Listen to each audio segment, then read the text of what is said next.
Hey guys, Mixed Media Girl here. In this video, I am making some very colorful alcohol ink and resin dominoes.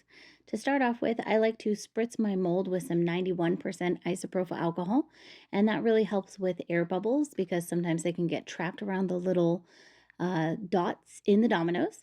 I'm using Mixed Media Girl Artist resin, and this entire mold takes about 14 ounces of resin.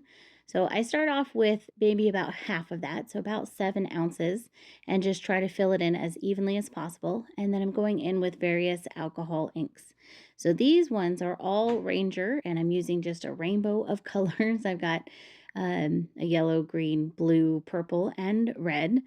And then after that, I go in with a little bit of Pinata White, and this is just an alcohol ink, but it's heavier than the others because it's white, so it pushes down those colors. I then went back in and kind of just touched them up, added a little more ink where I thought I should, some more of the colors that I wanted to add, and then I did the white one more time. Now I let this first layer cure. It doesn't really matter how long you let it cure for, but about a day. And then I went in with the second layer, which is just solid color. For this, I used a pearl mica plus the Alumilite white resin dye. And that's so that they all look the same on the back and you can actually play with them without being able to tell which is which. I let that dry and then I demolded them. And sorry for the quality of this section, I actually forgot to record it separately, so I had to take this off of a live video. But I just took them all out of the mold, and then this is an oil paint marker.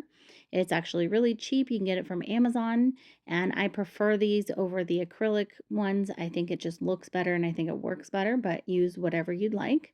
I've also done this with acrylic paint before, so these just work very well. And I use that to fill in all of the dots and the lines. I decided that white would go best with these, but you can of course use any colors you'd like if you want to do black or any of the colors in here, gold, silver, it's totally up to you.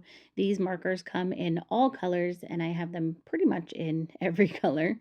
So I like to fill in all of the dots and the lines at one time, and then I let them dry, and then I go in with some isopropyl alcohol and I remove any excess. So while you're doing this step, don't worry about going over the lines or trying to stay within the dots or anything else because you're going to just remove any extra.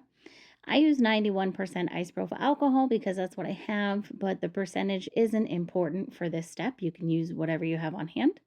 And I just spray it on a paper towel and then wipe off any of the excess marker from the dots and the lines.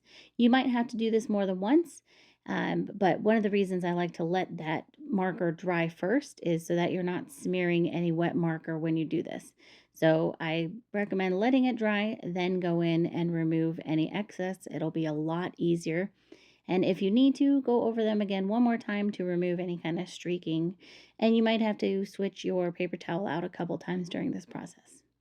So after that, you are completely done. You can sand the edges of the back if they're sharp as needed, but here you go.